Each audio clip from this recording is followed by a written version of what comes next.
बिस्मिल्लाहिर्रहमानिर्रहीम। अस्सलाम वालेकुम dear students, welcome to my channel. कैसे हैं आप सब? आई होप कि आप सब ठीक ठाक होंगे और अपने पेपर्स की तैयारी अच्छे तरीके से कर रहे होंगे। तो आज हम डिस्कस करेंगे MT 633 के फाइनल टर्म की प्रिपरेशन। बेसिकली मैं आज आपको इसके सारे इंपॉर्टेंट टॉपिक्स बताऊंगी, जो जो चीज़ें इसमें इंपॉर्टेंट है, क्योंकि बहुत सारे स्टूडेंट्स को ये इशू है कि इसकी समझ नहीं आ रही, इसकी तैयारी कैसे करें। तो डिफिकल्ट है सब्जेक्ट थोड़ा सा, मिड टर्म के निस्बत जो है वो फाइनल टर्म का सिलेबस डिफिकल्ट है, लेकिन उतना डिफिकल्ट नहीं है। चीज़ों को आसान वे में लेके जाएं और आसान तरीके से एक चीज़ को समझें और अपने पॉइंट ऑफ व्यू से उस चीज़ को डिस्क्राइब करें जो कि आपको अच्छे से समझ आती हो। दो हैंडआउट्स जो है वो काफ़ी अजीब से कह सकते हैं दिए हुए हैं हमें, जिनमें सारे के सारे थ्योरम्स हैं। तो हमारा जो बेसिक पॉइंट्स है ना, बेसिकली मैं आपको कुछ टिप्स दूंगी जिस तरह से आप इसकी तैयारी करके आप अपने पेपर्स में अच्छे मार्क्स ले सकते हैं। अगर कुछ सारे इन बातों पे अमल करेगा जो मैं आपको भी बताने वाली हूँ, अगर वन बाय वन इन्हीं चीज़ों को फॉलो करके आप पेपर की तैयारी करें, एक इसके नहीं जितने भी आपके सब्जेक्ट्स हैं सब पेपर्स की आप इसी तरह से तैयारी करें, तो आपका जो CGPA है वो 3.8 से कम बिल्कुल भी नहीं आएगा। आप कह सकते हैं कि आपको 4 CGPA आने के भी चांसेस होते हैं, अगर अच्छे तरीके से जस्ट अपने कंसेप्ट को जो है वो क्लियर किया जाए और जो हैंडआउट्स हैं उनको ऑब्जेक्टिव पॉइंट ऑफ व्यू से तैयार कर लिया जाए। तो स्टार्ट करते हैं। हमारा जो टॉपिक है वो 90 से स्टार्ट होता है। बेसिकली जो हमारा मिड टर्म फाइनल टर्म का सिलेबस है वो टॉपिक नंबर 90 से स्टार्ट होगा हमारा, जिसमें हमारा क्या टॉपिक है, morphism theorem for the groups. इससे पहले आपने होमोमॉर्फिज्म वगैरह के बारे में अपने मिड टर्म के सिलेबस में पढ़ लिया हुआ है, होप्स कि उनके कंसेप्ट्स आपके क्लियर होंगे अगर आपने लेक्चर्स लिए हुए हैं। तो सबसे पहला जो स्टेप है उसमें आपने क्या करना है कि जो जो मैं आपको हाईलाइटेड पॉइंट्स बताऊंगी उन पॉइंट को आपने जो है वो लाजमी करना है। वो आपके सारे पॉइंट्स होंगे आपके ऑब्जेक्टिव के पॉइंट ऑफ व्यू से, और साथ ही साथ मैं आपको बताऊंगी कि आप अपने सब्जेक्टिव के पेपर्स की तैयारी कैसे करेंगे। और इसके लिए मैं आपको 2 फाइल्स प्रोवाइड करूंगी जिनका लिंक आपको डिस्क्रिप्शन बॉक्स में मिलेगा। उन दोनों फाइल्स को आपने अच्छे तरीके से तैयार करना है, मे भी 3 फाइल्स हो जाए, तो उससे आपने फाइल्स को डाउनलोड करना है और डाउनलोड करने के बाद उन फाइल्स को अच्छे तरीके से तैयार करना है। चाहे फिर आप उनको रट्टा मार लें, चाहे जैसे भी करें, जैसे आपको अच्छी तरह से तैयारी होती है उस तरह से करें। और इसके अलावा जो लोग जो है वो जस्ट मतलब के पेपर की प्रिपरेशन करके पेपर की तैयारी करना चाहते हैं और बस पेपर देने के बाद याद रहे या ना रहे वो अपनी बंदे की बात है।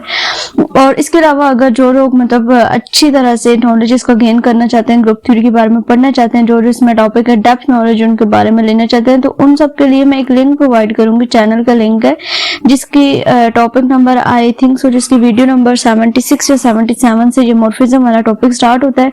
तो वो सब स्टूडेंट्स वो वीडियो देखेंगे, आगे जितनी भी उसकी वीडियोस होंगी, प्लेलिस्ट है पूरी, तो वो देखने के बाद आपको कोई भी कंफ्यूजन जो है वो नहीं रहेगी और आप दूसरों को फिर पढ़ा भी सकेंगे अगर आप उस सीरीज को फॉलो कर लेंगे। तो सबसे पहले आपने क्या करना है, जितने भी थ्योरम्स है आपकी बुक में, चाहे वो लॉन्ग है चाहे वो शॉर्ट है, उनको एक दफा लाजमी देखना है। ठीक है, एक दफा तो मैं आपको हाईलाइटेड हैंडआउट्स भी प्रोवाइड कर दूंगी। ठीक है, मटेरियल मैं प्रोवाइड करूंगी, तैयारी आपने पेपर की करनी है। ठीक है, तो चलिए स्टार्ट करने से पहले आपसे रिक्वेस्ट है, अगर चैनल पे न्यू है तो चैनल को सब्सक्राइब कर दीजिए, कुछ भी नहीं जाता। तो चले थ्योरम आपने सबसे पहले कर लेना है जी, morphism theorem for the group. जैसे कि होमोमॉर्फिज्म था, उसी को हमने देखा था कि कुछ जो मैथमेटिशियंस हैं वो होमोमॉर्फिज्म को मॉर्फिज्म भी लिखते हैं, तो बेसिकली वही चीज है, जस्ट थोड़ा सा इन्होंने यहाँ पे नाम चेंज किया है। तो इसका जो थ्योरम है इसको देखिए क्या कहता है कि let K be the kernel of the group morphism, यानी कि के जो है उसको इसने कहा कि ये कर्नल के बारे में भी हम डिटेल से अपने मेटा में पढ़ चुके हैं, उन्हीं बातों को दोबारा से रिपीट नहीं करेंगे, टाइम वेस्ट होगा। तो कहता है कि यहाँ पे एक मैपिंग इसने डिफाइन किया, FG to H के ऊपर मैपिंग है, and then G to K is isomorphism to the image of F and the isomorphism, यानी कि यहाँ पे बेसिकली एक इमेज डिफाइन की कि इसमें कोई करने वाली चीज नहीं है, बस इस थ्योरम की स्टेटमेंट है और वो आपको जो ऑब्जेक्टिव पार्ट में दे सकता है। ये जो नीचे आपकी स्टेटमेंट है दिस वन, ये साइज इक्वल टू साइ में आगे कॉमा है G over K up to image of F जो इसने यहाँ पे डिफाइन की हुई है, ये बस आपने देख लेना है इसको। और इसको किस तरह से डिफाइन किया जाता है, फाई ऑफ के जी इक्वल टू FG। ठीक है, G जो है वो आपका यहाँ पे ग्रुप मेंबर लिया गया है और K आपका कर्नल और FG जो फंक्शन आपको दिया गया है वो है, बस इतनी सी चीज करनी है। उसके बाद इस थ्योरम को यानी कि या तो फिर आपको वो ये थ्योरम दे सकता है और कह सकते हैं कि ये क्या है, तो नीचे देखिए यहाँ पे स्टेटमेंट है कि इस रिजल्ट को हम फर्स्ट आइसोमॉर्फिज्म थ्योरम भी कहते हैं। तो ये चीज आपको लाजमी पता होनी चाहिए, किस तरह की अगर स्टेटमेंट आई तो वो आपकी फर्स्ट आइसोमॉर्फिज्म थ्योरम की स्टेटमेंट होगी। बाकी इसका प्रूफ करने की बिल्कुल भी जरूरत नहीं है, मैं आपको जस्ट वो चीजें बताऊंगी जो आप अपने पेपर्स की तैयारी के लिए यूज करें, ठीक है। नेक्स्ट हमारे पास है जी एप्लीकेशन ऑफ मॉर्फिज्म थ्योरम। इसमें जो एग्जांपल दी हुई है इसको देखते हैं क्या कहता है। Show that the question group are two G, यानी कि आर रियल नंबर्स का और जी जो हमारे इंटीजर्स होते हैं उनका एक सेट दिया हुआ है, ग्रुप दिया हुआ है, is isomorphic to the circle group. अब इसने कहा है कि इसको शो करना है, ठीक है। Show that the question, it's mean कि इसने अगर कहा है कि शो दैट, तो मीन्स की ये चीज जो है वो इक्वल है कि अगर क्वेश्चन ग्रुप है हमारे पास एक आर टू जी का और वो आइसोमॉर्फिक है to the circle W equal to G, circle की डेफिनेशन लिखी हुई है। अब इसका जो प्रूफ है उसको हम स्किप कर सकते हैं। क्यों स्किप कर सकते हैं? यहाँ से जस्ट हमारा ऑब्जेक्टिव पार्ट बनेगा। कैसे ऑब्जेक्टिव पार्ट बनेगा? किसने कहा कि शो दैट। अब इसने जब शो दैट बोला है इट्स मीन कि ये चीज इक्वल है, तो इक्वल है तो बस हम स्टेटमेंट को देखेंगे कि ये जो हमारे पास क्वेश्चन ग्रुप है ये आइसोमॉर्फिक है टू द सर्कल ग्रुप। इसकी इक्वेशन भी देख लें और इस स्टेटमेंट को अच्छी तरीके से अपने माइंड में फिक्स कर लीजिए कि ये आपकी ऑब्जेक्टिव चीज आपकी इंपॉर्टेंट है। नेक्स्ट हमारे पास है normality of the kernel of the homomorphism. इसमें राइट को सेट और लेफ्ट को सेट आप अच्छे तरीके से, आपको जो है वो मैंने डिटेल से अपने लेक्चर्स में समझाया था कि राइट को सेट और लेफ्ट को सेट किस तरह से फाइंड करते हैं। तो यहाँ पे भी जो है वो उसी चीज को दोबारा से डिफाइन किया हुआ है। इसने क्या बोला है यहाँ पे, अब let's G dot with a group with a subgroup है, यानी कि जी डॉट जो है वो एक ग्रुप है और उसका जो सब ग्रुप है वो एच है, फॉर बी बिलोंग टू जी। और जो बी हमने एक एलिमेंट लिया है वो जो हमारा जो ग्रुप है उससे बिलोंग करता है। We say that A is the congruent to B modulo H and right as. ये हमने कंग्रेट के बारे में भी हमने पढ़ा था कि हम इसको इस तरह से लिखते हैं, ठीक है। ये भी ऑब्जेक्टिव पॉइंट ऑफ व्यू से चीज है कि इसको किस तरह से हम डिफाइन करते हैं। ए और ये ट्रिपल इक्वल टू के साइन के ऊपर छोटी सी एक लाइन है, बी और मॉड ऑफ एच, इसको हम इस तरह से लिखते हैं। और आगे इफ एंड ओनली इफ की कंडीशन है, ये भी आपका ऑब्जेक्टिव बन सकता है, A B inverse belong to H. बस इतनी छोटी छोटी सी जो चीजें हैं ना आपके हैंडआउट्स में, उनको आपने स्किप नहीं करना, उनको लाजमन करना है और लाजमन करना है। यही चीजें आपको जो है वो मार्क्स आपके बनाती हैं। आपका ऑब्जेक्टिव जो पेपर है वो अगर 50% ऑब्जेक्टिव और 50% सब्जेक्टिव होता है, तो अगर 50% हमारा ऑब्जेक्टिव क्लियर हो सकता है इस तरह से, तो हम क्यों ना उसको करें। हमारे ऑब्जेक्टिव में से तो 4/4 मार्क्स आए ना, सब्जेक्टिव तो आएंगे ही, वो तो हम देखेंगे कि हम किस तरह से उसको प्रिपेयर करेंगे। अच्छा, The equivalence class containing A can be written in the form of H, यानी कि जो हमने A वहां से लिया उसको फिर हम इस तरह से डिफाइन कर सकते हैं। And it is called the right coset, और इसको क्या कहते हैं? राइट कोसेट कहते हैं। अब जी the element A is called the representative of the coset H। बस इतनी सी बात जो है वो इसमें लिखी हुई है कि ए जो है उसको हम representative of coset H A कहते हैं, यानी कि उसके राइट कोसेट में लिखते हैं तो उसको रिप्रेजेंट करता है, हमें राइट कोसेट को रिप्रेजेंट करता है। और राइट कोसेट ऑफ, और दूसरी क्या बात थी कि जो इक्विवेलेंस क्लास हमारे पास कंटेनिंग है उसको लिखते किस तरह से, H A is equal to curly braces में H A such that H belong to H. H जो है, जो हमारा स्मॉल एच है वो बिलोंग करेगा कैपिटल एच से, जो ग्रुप हमें दिया गया होगा वो। बस उसके बाद नेक्स्ट हमारे पास थ्योरम है, ये normality of kernel of homomorphism. Theorem कहता है कि let phi be the homomorphism function from the group G star to G prime dot, then the kernel phi asterisk is normal subgroup of G asterisk. यानी कि अगर हमारे पास दो groups दिए हुए हों, एक जी, दोनों के फंक्शंस डिफरेंट है, एक हमारे पास है जी स्टारिक का फंक्शन और दूसरा हमारे पास है जी प्राइम, और यहाँ पे जो है वो डॉट है हमारे पास और जहाँ पे स्टारिक है, मींस कि एक में हमारे पास क्रॉस प्रोडक्ट हो जाएगा और एक में डॉट प्रोडक्ट हो जाएगा। तो जब हम उसका कर्नल लेंगे तो उसके ऊपर जो हमारा ऑपरेशन आएगा वो जो हमारा फर्स्ट ग्रुप होगा उसका ऑपरेशन आएगा। बस ये चीज यहाँ पे लिखी हुई है और ये भी आपके ऑब्जेक्टिव के पॉइंट ऑफ व्यू से इंपॉर्टेंट है, ठीक है। इसका प्रूफ भी छोटा सा है, वो भी देख लेते हैं। Kernel phi is a subgroup of G for all A B belong to kernel phi, phi A equal to E G, यानी कि जो कर्नल फाई है वो क्या है, सब ग्रुप है जी का। और जब सब ग्रुप है तो उसमें जो ए और बी जो एलिमेंट्स यूज होंगे वो बिलोंग करेंगे कर्नल फाई से, और कर्नल ऑफ ए जो है वो बिलोंग करेगा जो सेकंड वाला ग्रुप है उससे बिलोंग करेगा, और जो कर्नल ऑफ बी जो फाई बी होगा वो भी हमारा जो सेकंड हमारा ग्रुप होगा जी प्राइम वाला उससे बिलोंग करेगा। और अगर उसके ऊपर हम स्टारिक पर अप्लाई कर देंगे तो वो एक सिंगल टर्म की इक्वल होगा, जो कि हमारे पास फिर क्या बना देगा, वो आइडेंटिटी बना देगा, ठीक है। और therefore A asterisk B belong to kernel of S. जब वो आइडेंटिटी बनाएंगे कर्नल में, हमने ये चीज देखी थी कि जब भी हम कर्नल फाइंड करेंगे तो उसका जो सबसेट होगा, जो भी हम उसमें पॉइंट लेंगे वहां पे हमारे पास एक आइडेंटिटी एलिमेंट लाजमन एग्जिस्ट करेगा। उसके बाद इसने इसका इनवर्स लिया है कि अगर जो है वो ए बिलोंग करता है कर्नल ऑफ एफ से, तो क्या फिर दोबारा से हमारे पास यहाँ पे तो हमने बी की कंडीशन देखी, तो क्या ए की कंडीशन भी इसके ऊपर अप्लाई होती है? तो जी बिल्कुल अप्लाई होती है कि अगर फाई ए इनवर्स, अगर हम इनवर्स फंक्शंस लें तो वो भी हमारे पास जो हमारा सेकंड ग्रुप है जी प्राइम वाला उसी से बिलोंग करेंगे, उसी के इक्वल होंगे। तो देयरफॉर हम ए इनवर्स को भी लिख सकते हैं कि वो भी बिलोंग करता है कर्नल ऑफ एक्स के साथ। ठीक है, अच्छा जी, नेक्स्ट हमारे पास है एग्जांपल ऑफ नॉर्मल सब ग्रुप। ये आप चीज इंपॉर्टेंट है आपकी देखने वाली है, आपकी सब्जेक्टिव के लिए। डेफिनेशन है सबसे पहले उसको देख लेते हैं। सब group H of the group is a normal सब ग्रुप। ये नॉर्मल सब ग्रुप कब होगा? जब इसके लेफ्ट को सेट्स और राइट को सेट्स इक्वल होंगे। ये चीज G H is equal to H G for all G belongs to capital G. ये जो कैपिटल जी है ये हमारे पास जो ग्रुप दिया हुआ होगा वो, और जी जो एलिमेंट्स हम लेंगे उस जी में से उसके लेफ्ट और राइट को सेट्स को फाइंड करने के लिए वो हमारे पास होंगे। यानी कि एक सब ग्रुप एच को हम नॉर्मल सब ग्रुप तब कहते हैं जब उसके लेफ्ट और राइट को सेट्स इक्वल होते हैं। ये आपके ऑब्जेक्टिव के लिए भी इंपॉर्टेंट है और आपके सब्जेक्टिव में इसकी डेफिनेशन भी आ सकती है। जितनी भी डेफिनेशंस हैं, जितने भी थ्योरम्स हैं, उनकी स्टेटमेंट्स लाजमी लाजमी लाजमी करनी है। एग्जांपल है जी, example of normal subgroup की। आप इसको देखिए, ये एक इंपॉर्टेंट चीज है जो आपको पिंक हाईलाइट में जो नजर आ रही होगी।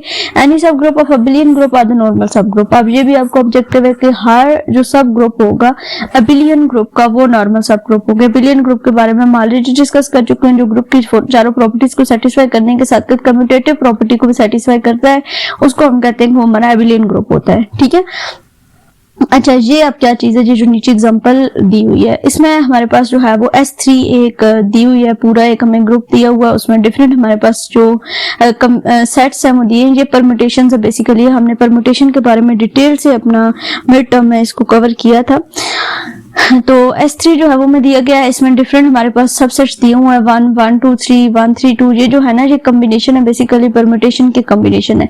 1 है मीन के आइडेंटिटी परम्यूटेशन है, 1 2 3 है, तो इसको किस तरह से डिफाइन करेंगे? 1 जो है 2 पे मैप हो रहा है, 2 हमारा 3 पे मैप हो रहा है और 3 दोबारा से 1 पे मैप हो रहा है। मतलब कि ये साइकिल्स में, ट्रांसपोर्टेशन में हमारे, ट्रांसपोर्टेशन तो नहीं साइकिल्स में हमारे पास ये चीज लिखी हुई है। ट्रांसपोर्टेशन में तो जस्ट 2 हमारे पास आते हैं और आगे ये इसमें ट्रांसपोर्टेशन में 2 3 का मतलब है कि 2 3 पे मैप हो रहा है, 3 2 पे मैप हो रहा है। 1 3 मींस के 1 3 पे मैप हो रहा है, 3 1 पे। 1 2 मींस के 1 2 पे मैप हो रहा है एंड 2 1 पे मैप हो रहा है। अच्छा नेक्स्ट अब हमने क्या किया है यहाँ पे, अब इसमें से सब ग्रुप लिए हैं। S3 हमारे पास एक ग्रुप था, उसमें से जो है वो अब हमने क्या किया है, सब ग्रुप लिए। मैं इसको रेस करके एक दफा वो क्लियर कर देती हूँ कि S3 जो था वो हमारे पास क्या था, एक ग्रुप था। और अब जो है वो हमने क्या किया है, इसमें से सब ग्रुप लिए हैं। सब ग्रुप कौन कौन से लिए हैं? पहले हमने H1 लिया है। H1 हमारे पास क्या है, 1 2 और 3 है।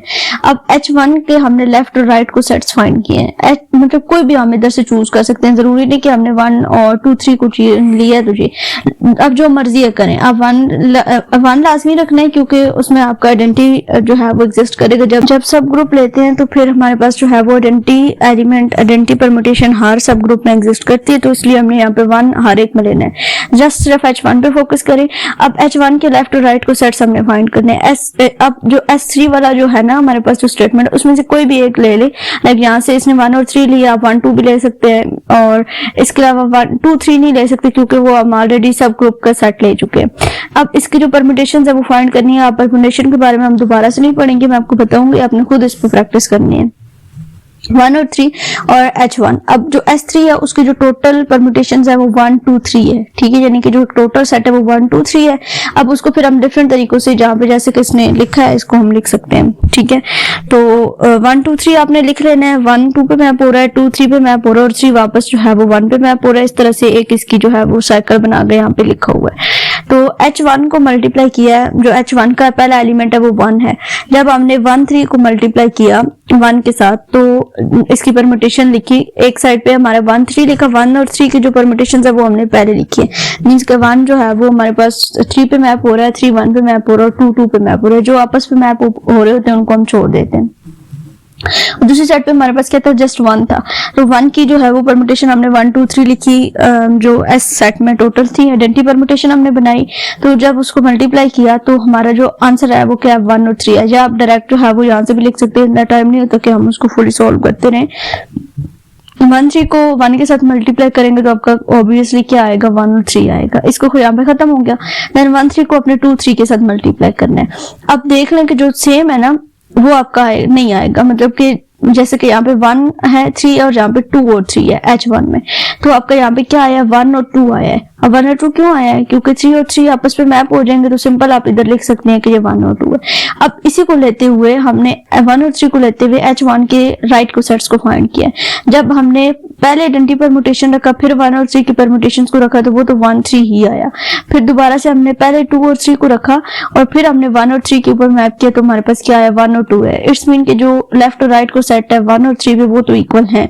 अब आगे चलते हैं, कोई और हमने सेट ले लिया 1 2 3 हमने ले लिया इसी एस में से, तो इसके ऊपर जब हमने परम्यूटेशंस अप्लाई किए हैं, तो जब लेफ्ट को सेट इसके फाइंड किया तो 1 2 3 और 1 2 आया है, और जब राइट को सेट्स फाइंड किए तो आपको देख रहे हैं यहाँ पे आपके पास क्या आया 1 2 3 और 1 3 आया है। तो इट्स मीन कि ये इक्वल नहीं है। हमारे पास जो subgroup normal subgroup की डेफिनेशन है वो जो ये है कि subgroup H of the group is a normal subgroup if and only if G H is equal to H, means कि उसके लेफ्ट और राइट को सेट इक्वल होंगे। बट जहाँ पे नहीं है तो इस कंडीशन को हम रख देंगे, और एट द एंड जो है वो इसने यहाँ पे लिखा हुआ है कि H4 जस्ट एक सब नॉर्मल सब ग्रुप है।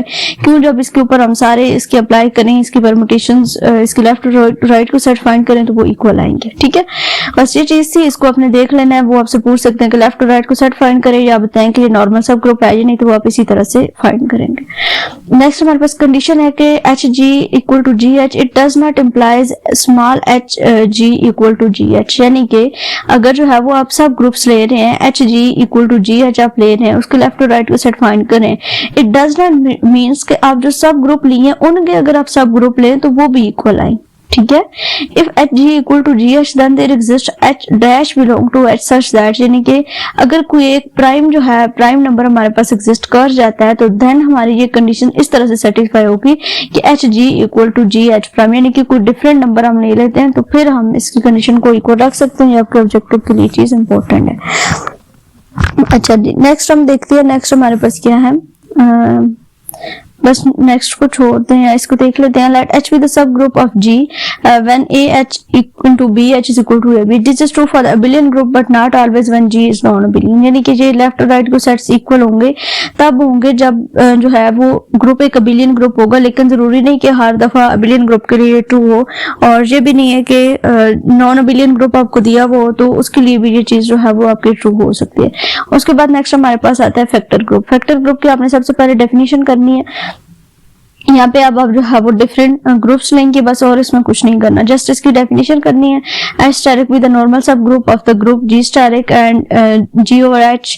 आगे जो मल्टीप्लिकेशन का आपके पास सिंबल है, with respect to multiplication is called the quotient group where the operation this is defined on G over H Y. इसको इस तरह से फिर हम अलग अलग करके डिफाइन करते हैं, मतलब कि यह मल्टीप्लिकेशन का ही बस इसको सिंप्लीफाई किया हुआ है। If G is the finite group then G over H is also the finite group. बस ये आपका ऑब्जेक्टिव के लिए इंपॉर्टेंट है कि अगर जी फाइनाइट ग्रुप है तो देन जी ओवर एच जो है वो भी फाइनाइट ग्रुप होगा, उसको फिर इस तरह से डिफाइन करते हैं। बस इतनी सी बात है।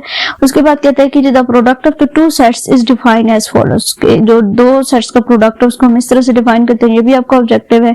और इसके अलावा A H such that A belong to G and H is a normal as a group denote by G over H and called the factor group of G. Factor group की ये डेफिनेशन होगी आपके पास। उसके बाद canonical homomorphism की definition है वो अब यहाँ से देख लिया। Mapping G to G over H is a homomorphism and it called at canonical homomorphism, यानी कि जो मैपिंग हमने डिफाइन किया जो होमोमॉर्फिज्म की मैपिंग है, और इसको हम कैनोनिकल होमोमॉर्फिज्म भी कहते हैं।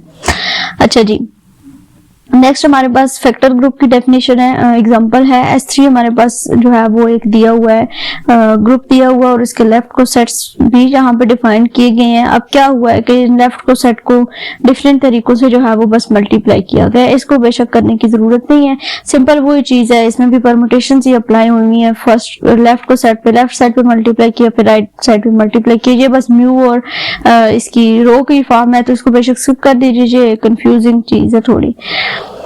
अच्छा, नेक्स्ट कहता है कि note that there is a natural map for S32, यानी कि ये जो हमारे पास मैप है ये P रो नॉट रो 1 रो 2, ये हमने बेसिकली जो मिड टर्म में हमने देखा था वहां पे हमने प्रॉपर एक शेप बना के उसके ऊपर हमने रो 1 रो 2 रो 3 और म्यू नॉट म्यू 2 और म्यू 3 जो है वो फाइंड किए थे। That take any element to the coset that contain it, this give the homomorphism called the canonical homomorphism. वही डेफिनेशन है कैनोनिकल होमोमॉर्फिज्म की जो कि हमने देख लिए। अच्छा, नेक्स्ट है कोसेट मल्टीप्लिकेशन एंड नॉर्मेलिटी। इसमें क्या चीज करने वाली है, let H be the subgroup of G, के एच जो है वो सब ग्रुप है जी का, then H is a normal if and only if, वही बात कि अगर इसके लेफ्ट और राइट कोसेट इक्वल होंगे for all A B into B. ये भी आपके ऑब्जेक्टिव के लिए चीज इंपॉर्टेंट है, इसका प्रूफ जो है वो आप बेशक छोड़ दें। उसके बाद example on kernel of a homomorphism. इसमें क्या है, कहते हैं कि जो होमोमॉर्फिज्म है, let G to G prime be the homomorphism and let E prime be the identity element of G prime. Now E prime is a subgroup of G prime, so H inverse E prime is a subgroup K of G. This subgroup critical to the study of homomorphism. बस यहाँ तक आप इसको कर लीजिए जाए कि अगर G जो है वो G और G प्राइम के ऊपर एक मैपिंग डिफाइन हुई है, वो होमोमॉर्फिज्म है, और E प्राइम जो है वो आइडेंटिटी एलिमेंट है G प्राइम का, तो नो जो E प्राइम है वो सब ग्रुप होगा G प्राइम का। और उसको फिर किस तरह से डिफाइन करेंगे, और ये तो जो E प्राइम है वो G प्राइम का होगा सब ग्रुप, और H इनवर्स E प्राइम जो है वो सब ग्रुप होगा किसका, G का सब ग्रुप होगा, जो कि हमने एक और इसके साथ सेट दिया हुआ है। उसके बाद कहता है कि let H into G to G prime, ये आपको एक मैपिंग दी हुई है homomorphism of the group the subgroup. इसको फिर इस तरह से जो अभी हमने देखा उसी को डिफाइन किया, इसको हम कर्नल ऑफ H भी कहते हैं और इसको डिनोट किया जाता है कर्नल ऑफ H से। ये चीज भी आपके ऑब्जेक्टिव के लिए है, इसको भी आप जो है वो देख लें। उसके बाद कहता है कि अगर मैट्रिक की फॉर्म में हमारे पास आ जाए, इस तरह की सिचुएशन आ जाए मैट्रिक अलजेब्रा में, तो देन वहां पे तो कम्यूटेटिव लॉ होल्ड करता है a plus B equal to B plus A हमारे पास होता है। तो जो मल्टीप्लीकेशन में जो है वो कम्यूटेटिव लॉ होल्ड नहीं करता। जब हमारे पास मैट्रिक की फॉर्म में चीज आती है तो फिर हमारे पास वहां पे वो लाजमी नहीं कि हर कंडीशन में वो होल्ड करे। तो कहते हैं कि then phi is the homomorphism since, ये चीज आप देखें, इस चीज को देखिए ऊपर से, बेशक आप छोड़ दें, ऊपर वाली एग्जांपल का पार्ट था। कहते हैं कि फाइव वी प्लस डब्ल्यू को इंटू ए प्लस वी, तो हम इसको इस तरह से लिख सकते हैं A V plus A W, या five V plus five W लिख सकते हैं। लीनियर अलजेब्रा में हम इसको लिख सकते हैं, और इसको हम क्या कहते हैं, इसको हम लीनियर ट्रांसफॉर्मेशन कहते हैं। बस ये चीज आपने याद रखनी है, ऊपर इक्वेशन और नीचे जो पॉइंट है वो क्या है, इसको लीनियर ट्रांसफॉर्मेशन भी कहते हैं। Kernel of H is called the null space of A, it consist of V belong to R and such that A V equal to 0 vector, यानी कि जो आपके पास एक वेक्टर दिया हुआ उसको जब हम मल्टीप्लाई करें या उनका डिटरमिनेंट वगैरह ले तो वो इक्वल टू 0 आ जाता है, तो वो 0 वेक्टर होता है, और इसको नल स्पेस ऑफ ए कहते हैं कर्नल ऑफ एच को। जो आपके ऑब्जेक्टिव के लिए इंपॉर्टेंट है, इसको जो है वो आप माइंड में रख लीजिए। नेक्स्ट हम चलते हैं जी, नेक्स्ट हमारे पास एग्जांपल है मैट्रिक की। एग्जांपल ही है कि determinant of G L N R be, ये हमने देखा था कि मैट्रिक की नोटेशंस के लिए हम इसको यूज करते थे, multiplicative group of the all invertible and cross n matrix and recall that matrix A is invertible. Matrix जो है वो इनवर्टिबल कब होता है, if and only if determinant of A is non zero. ये भी आपके ऑब्जेक्टिव में इंपॉर्टेंट है कि matrix of A is invertible if and only if determinant of A is non zero. जब डिटरमिनेंट हमारा जीरो हो जाता है तो वो हमारा जो है वो वर्टिबल मैट्रिक बन जाता है, ठीक है। अच्छा, उसके बाद कहता है कि हमारे पास अगर इस तरह का मैट्रिक दिया हुआ तो डिटरमिनेंट ऑफ ए बी को हम इस तरह से लिख सकते हैं, determinant of A and determinant this mean that the homomorphism mapping G L and R into the multiplicative group R is non zero and the real number, और इसको कर्नल का जो डिटरमिनेंट है फिर हम उसको इस तरह से डिफाइन करते हैं और वो इक्वल टू किसी भी नॉन जीरो को रहता है। जहाँ पे 1 लिखा हुआ है तो वहां पे जो है वो हमने 1 लिख दिया। अच्छा, नेक्स्ट हमारे पास एग्जांपल है कि अगर r बिलोंग टू z, यानी कि इंटीजर्स को बिलोंग करता है, और let phi r z to z defined by r n phi R N equal to R N for all N belong to G for M. इसको स्किप कर दें, इसको छोड़ दें। बस ये चीज है कि जो होमोमॉर्फिज्म को डिफाइन करता है, जो हमने ऑलरेडी देखा हुआ है, वो ए वाला हमने देखा और जहाँ पे बस फाई जो है वो रिपीट हो गया। और इसके अलावा phi not is a trivial homomorphism. जो फाई नॉट है, जब मतलब नॉट उसके साथ आएगा तो वो ट्रिवियल होगा, जब 1 आएगा तो वो आइडेंटिटी फाई 1 जो होगा वो आइडेंटिटी मैप को डिफाइन करेगा, और फाई माइनस 1 जो है वो map G onto function को डिफाइन करेगा। और for all other r in G and the map r phi r is not on to on G, और उसको फिर हम इस तरह से डिफाइन करेंगे एक्सक्लूडिंग 0। अच्छा जी, नेक्स्ट हम देखते हैं हमारे पास जो चीज है इंपॉर्टेंट चीज है वो हमारे पास क्या है, कर्नल ऑफ होमोमॉर्फिज्म। इसका थ्योरम है, ये हम ऑलरेडी देख चुके हैं। Let H be the homomorphism from the group G into G prime, let kernel को फिर हम इस तरह से डिफाइन करेंगे। वो हमारे पास जो है वो ये सिचुएशंस है, इनको जो है वो रहने दें। होमोमॉर्फिज्म ए के इक्वल टू एक्स इनटू जी रहने दें, इसको स्किप कर दीजिए, ये इंपॉर्टेंट चीज नहीं है हमारे लिए। नेक्स्ट हम आ जाते हैं जी, जो हमारी इम्पोर्टेंट चीज़ है वही दोबारा से थ्योरम को रिपीट किया है इसने। और उसके अलावा यहाँ पे आपकी evolution of homomorphism defined by, जो एवोल्यूशन होमोमॉर्फिज्म की ये फाई F2R के ऊपर इसको डिफाइन किया जाता है, इज डिफाइंड बाय, ये जो इक्वेशन है phi FC equal to phi CF equal to FC। ठीक है, ये चीज आपने याद रखनी है, ये आपकी एवोल्यूशन ऑफ होमोमॉर्फिज्म की इसको इस तरह से डिफाइन किया जाता है। और बाकी ये चीज बस रीड आउट करने वाली है, जो 2-3 लाइंस और जहाँ पे मैंने हाईलाइट कर दी हुई है। और उसके अलावा नेक्स्ट अगर हम आ जाए तो हमारे पास जो चीज है फैक्टर ग्रुप फ्रॉम होमोमॉर्फिज्म, ये जो थ्योरम है इसको बस एक दफा आपने रीड आउट कर लेना है। और उसके अलावा ये एग्जांपल करने वाली इंपॉर्टेंट है, ये आपको अगर याद हो तो आपके असाइनमेंट में भी ये एग्जांपल आपसे पूछी गई थी कि 5z के जो है वो आप कोफिशिएंट्स फाइंड करें, इसके कोसेट्स फाइंड करें।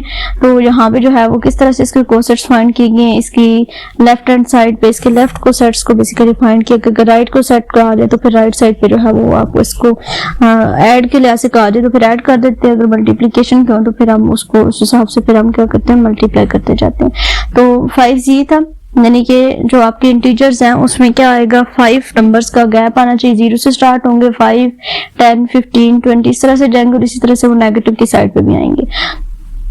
फिर हर एक जो आपके पास एलिमेंट है उसमें 1 को आपने ऐड कर देना, 0 से स्टार्ट करना, 0 + 1 1 आ जाएगा, 5 + 1 6, 10 + 1 जो है वो 11 आ जाएगा। इसी तरह से इसकी ये लेफ्ट हैंड साइड पे -4 + 1 -5 + 1 -4 -10 + 1 -9 और इस तरह से फिर 2 को प्लस कर देना है, फिर 3 को और 4 को। ठीक है, तो यहाँ पे आपके जो है वो इसके 5 कोसेट्स बन जाएंगे। बस इतनी सी चीज जो है वो आपने इसकी करनी है और कोई इस तरह से लंबी चौड़ी इसमें नहीं लिखनी है।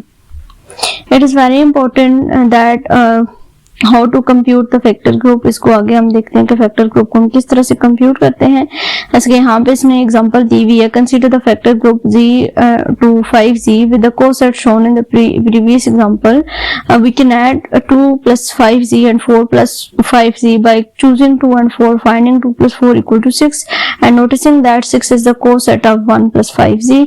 We could equally well add these two cosets by choosing 27 in 2 + 5z and -16 in 4 + 5z and the sum, इनको सबको फिर ऐड कर देंगे तो एट द एंड हमारे पास जो है उसकी कोसेट बन। बेसिकली इसका मतलब क्या है कि हम कोई सी भी, जैसे कि यहाँ पे हमने कोसेट फाइंड किए ऊपर वाली एग्जांपल में, जहाँ पे कोसेट्स फाइंड किए थे तो उनके कोई भी 2 कोसेट्स को लेके हम उनको ऐड सब्ट्रैक्ट करके जो है वो हम इनके फैक्टर बना सकते हैं। यानी कि 2-3 ग्रुप को उठाएं, उनको फैक्टर बनाए और उनको आपस में ऐड सब्ट्रैक्ट कर दें तो वहां पे आपको जो है वो फैक्टर ग्रुप बन जाएगा।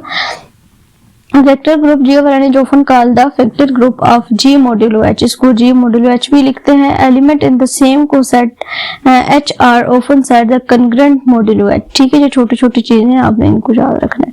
Factor group from the normal subgroup, इसको बस एक दफा से आपने रीड कर लेना है। उसके बाद ये थ्योरम वही थ्योरम है जो हमने ऑलरेडी देखा हुआ है। उसके बाद इस थ्योरम को भी आपने करना है, इसको भी रीड आउट करने वाला थ्योरम है। फैक्टर ग्रुप फ्रॉम नॉर्मल सब ग्रुप, यहाँ पे जो है वो इसको नहीं करना, एग्जाम्पल को स्किप कर दीजिए। उसके बाद kernel of an injective homomorphism, इसका जो थ्योरम है इसको आपने करना है। बस ये स्टेटमेंट्स ही हैं इसलिए बस मैं इनको बार बार रिपीट नहीं कर रही हूँ। Factor group from the normal सब ग्रुप, यहाँ पे ये थ्योरम है इसको बस कर लेना है आपने। और उसके बाद एग्जाम्पल ऑन मॉर्फिज्म थ्योरम, इसका ये जो थ्योरम है इसको करना है, थ्योरम की स्टेटमेंट आपने करनी है। उसके अलावा नेक्स्ट जो है वो छोड़ दें, इसकी एग्जांपल में कुछ नहीं है, बस इसके लेफ्ट और राइट को सेट्स को ही फाइंड किया तो वो हम देख चुके हैं कि इसके लेफ्ट और राइट को सेट हम किस तरह से फाइंड करेंगे। ये आपके पास थ्योरम है normal subgroup, normal groups and inner homomorphism का थ्योरम है। ऑटोमॉर्फिज्म है, हाँ ऑटोमॉर्फिज्म का थ्योरम है। तो इस थ्योरम को करना है, इसमें ये जो तीनों स्टेटमेंट्स दी हुई है ये आपको ऑब्जेक्टिव और सब्जेक्टिव दोनों के पॉइंट ऑफ व्यू से इंपॉर्टेंट है। Then normal subgroup and inner इसका भी बस ये जो है वो करना है। Every subgroup H of an abelian group G is a normal, बस ये स्टेटमेंट जो है वो आपने कर लेनी है। उसके अलावा नेक्स्ट हमारे पास ऑटोमॉर्फिज्म की डेफिनेशन है, ये करनी है। इनर ऑटोमॉर्फिज्म को जो है वो I+N+G से डिनोट किया जाता है और performing I on X is called the conjunction of X on G, और ये दोबारा से वही थ्योरम की स्टेटमेंट जो है वो आ गई है। Then set of all inner automorphism of G is a subgroup of आइटोमॉर्फिज्म जी। बस ये स्टेटमेंट्स है, ये लेमा है, इसको बस आपने जो है वो कर लेना है। उसके अलावा यहाँ पे थ्योरम में every factor group of the cyclic group is a cyclic, आपको ऑब्जेक्टिव हो गया यहाँ से। उसके अलावा नेक्स्ट जो है वो कुछ नहीं है, ये एग्जांपल बेसिकली बहुत डिफिकल्ट सी दी हुई, मैं आपको जो फाइल्स प्रोवाइड करूंगी ना उनमें जो एग्जांपल्स हैं वो बिल्कुल इजी तरीके से सॉल्व होंगे, तो वहां से जो है वो आपने इसकी एग्जांपल्स कर लेनी है, ठीक है। ये बहुत अजीब सी हैं, उसमें मैंने कुछ वहाँ पे थ्योरम्स भी हैं, उन थ्योरम्स को भी आपने कर लेना है, और बाकी जो यहाँ पे हैंडआउट पे हाईलाइट चीजें इनको बस आपने एक दफा रीड आउट करना है, और जो एग्जांपल मैंने एक दो आपको करवाई है वो एग्जांपल भी आपने कर लेनी है, ठीक है। लेफ्ट और राइट को set of H कंसाइड and H is a normal subgroup of जी। और नेक्स्ट हम आ रहे हैं तो फैक्टर ग्रुप ऑफ कंपटीशन, इसका बस ये स्टार्टिंग वाले पॉइंट करने हैं, और उसके अलावा फैक्टर ग्रुप कंपटीशन बस, और इसमें से नहीं करना। उसके अलावा जो थ्योरम है इसकी बस स्टेटमेंट को रीड करना है, तैयार करने की जरूरत नहीं है इसको, अगर कोई एमसीक्यूज आ जाए ताकि वो क्लियर हो जाए आपका। One feature of the factor group is that it gives the crude information about the structure of the whole group, यानी कि फैक्टर ग्रुप का एक ये फीचर होता है कि अगर हम कुछ ग्रुप्स के जो फैक्टर्स हैं उनको लेके अगर उनको हम ऐड सब्ट्रैक्ट करें तो हमें पूरे ग्रुप के बारे में इंफॉर्मेशन जो है वो प्रोवाइड कर देता है। उसके बाद सिंपल ग्रुप की जो है वो डेफिनेशन है वो आपने करनी है, और उसके अलावा नेक्स्ट अगर हम आ जाए तो सिंपल ग्रुप ही है हमारे पास, यहाँ पे चल रहा सिंपल ग्रुप ही है, और ये अल्टरनेटिव है इधर, alternative group A N is a simple for N is greater than equal to 5, यानी कि जो हमारे पास सिंपल ग्रुप है उसमें जो वैल्यूज आती हैं वो आपकी एन की 5 से लेस देन आती हैं, या 5 आती हैं या फिर 5 से लेस देन आती हैं। उसके अलावा जो थ्योरम है इसको बस एक दफा आपने रीड आउट करना है, और उसके अलावा नेक्स्ट और भी इस तरह की कोई चीज नहीं है। यहाँ पे एक एग्जांपल दी हुई है, Z2 to S3 के ऊपर एग्जांपल दी हुई है, यहाँ पे इसकी परमुटेशन डिफाइन की गई है जो हम ऑलरेडी देख चुके हैं। 5 नॉट जो है वो हमारे पास 5 जो है वो 5 नॉट आएगा, और 5 1 हमारी आइडेंटिटी परमुटेशन म्यू 1 के इक्वल आएगी जो होमोमॉर्फिज्म है, और Z2 is the normal subgroup itself, but rho not and mu not is not the normal subgroup. Normal subgroup क्यों नहीं है? क्योंकि इसके लेफ्ट और राइट को सेट्स आपस में इक्वल नहीं होंगे, दैट्स व्हाई ये नॉर्मल सब ग्रुप नहीं है। उसके अलावा यहाँ पे मैक्सिमल नॉर्मल सब ग्रुप की डेफिनेशन है ये आपने करनी है, और यहाँ पे थ्योरम मैक्सिमल का दिया हुआ है, M is maximum normal subgroup of G if and only if G over M is simple. ये सिंपल होगा यानी कि उसके जो आंसर है वो आपका ट्रिवियल सॉल्यूशन बनेगा, तो तब। उसके अलावा सेंट्रल सब ग्रुप है, इसकी बस डेफिनेशन आपने करनी है जो यहाँ पे दी हुई है, और यहाँ पे इसने शो दैट दिया हुआ, तो इट्स मीन कि बस ये आप कर लें, G is the normal subgroup and billing group of G. उसके अलावा नेक्स्ट अगर हम आ जाए तो ये नहीं करने वाला, ये भी वही चीजें हैं बेसिकली। यहाँ पे कम्यूटेटिव ग्रुप्स को लॉ को होल्ड करवाएगी, और फिर जो है वो 1 3 2 को 1 2 3 के साथ पहले मल्टीप्लाई किया गया है इनकी परमुटेशन को, और फिर 1 2 3 को 1 3 2 के साथ किया गया। सेम इसी तरह से नीचे भी जो है वो वही चीजें हैं, 1 3 2 को 1 3 के साथ किया गया है, फिर इनको अलग अलग करके मल्टीप्लाई किया गया। ये कम्यूटेटिव लॉ होल्ड करते हैं, और so the centre of S3 the trivial, उनका सोल्यूशन जो है वो हमारे पास एक ट्रिवियल सोल्यूशन बनता है। ये वही एग्जांपल है, डेफिनेशन है ट्रिवियल की और सेंट्रल ग्रुप की कर लेनी है।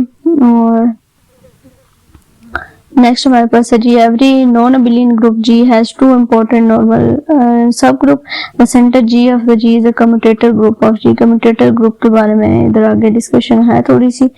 ये commutator an element A B inverse, यानी कि फर्स्ट करिए आपके पास एक एलिमेंट कम्यूटेटिव लॉ होल्ड कर है, जब इसकी कंडीशंस को हम चेंज करते हैं ये दूसरी साइड पे आ जाएगा बी और ए दोनों दूसरी साइड पे आ जाएंगे, राइट हैंड साइड पर लेफ्ट हैंड साइड पे जाएंगे, तो हमारे पास यहाँ पे इनवर्स की कंडीशन आ जाती है।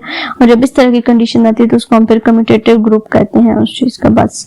उसके अलावा ये थ्योरम है, इसकी बस स्टेटमेंट आपने जो है वो करनी है। और यहाँ पे कम्यूटेटिव ग्रुप की दोबारा से डेफिनेशन दी हुई है। उसके अलावा जनरेटिंग सेट क्या है? जनरेटिंग सेट में बेसिकली क्या होता है, जैसे कि हमने साइक्लिक ग्रुप देखा था और जनरेटर देखे थे ग्रुप के, वहां पे साइक्लिक ग्रुप में जस्ट एक एलिमेंट से ग्रुप जनरेट हो रहा होता था, यहाँ पे जो है वो 2 एलिमेंट से ग्रुप जनरेट होगा, बस इतने सारे इन दोनों में डिफरेंस है। और ये चीज है कि Z6 जो है वो जनरेट होता है 1 और 5 के साथ, बस। नेक्स्ट हमारे पास क्या चीज है, जनरेटिंग सेट ही दोबारा से है। इसके intersection of the sum subgroup H I of the group G for I belong to 1 is again the subgroup of G. बस इसकी स्टेटमेंट जो है वो आपने करनी है।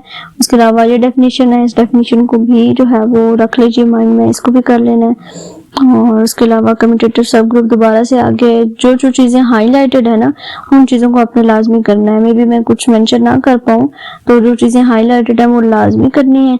और इसके अलावा मैं आपको कुछ फाइल्स प्रोवाइड करूँगी जहाँ पे एंड पे आपके पास एक दो टॉपिक है। एक आपके पास है कॉशी सीक्वेंस का, कॉशी समथिंग कोई है, बस उसका जो है ना कॉशी थ्योरम है, उसकी बस आपने स्टेटमेंट करनी है। ठीक है, उस स्टेटमेंट आपकी पेपर में जो है वो पूछी जा सकती है। और उसके अलावा उस एक दो और टॉपिक्स हैं, मैं आपको वो बेसिकली दिखा देती हूँ। बाकी जो दरमियान में सारी चीजें वो हाईलाइटेड चीजें ही करने वाली हैं। यहाँ पे ये सेलोस थ्योरी जो है ना, इसके लिए जो आपके पास थ्योरम है, इनके जो स्टेटमेंट्स हैं वो लाजमी आपने करने हैं। और जो लेमास डिफाइन हुए हैं दरमियान में, बस वो करने हैं। और बस ये पॉइंट्स अगर आप कर लें अच्छे तरीके से, तो मेरे ख्याल से आपका पेपर बहुत अच्छा हो जाएगा। मैं आपको फाइल्स का लिंक डिस्क्रिप्शन बॉक्स में दूंगी, आपने फाइल्स को डाउनलोड करना है और उनसे आपने अपने सब्जेक्टिव पेपर को तैयार कर लेना है। और इंशाल्लाह अल्लाह ताला सबको कामयाब करेंगे। इंशाल्लाह मिलेंगे किसी और टॉपिक के साथ, किसी नए सिलेबस के साथ। तो इजाजत दीजिए, अपने दुआ में याद रखिएगा, चैनल को लाजमी सब्सक्राइब कर दें, वीडियो को शेयर कर दें। मिलेंगे फिर इंशाल्लाह। अल्लाह हाफिज।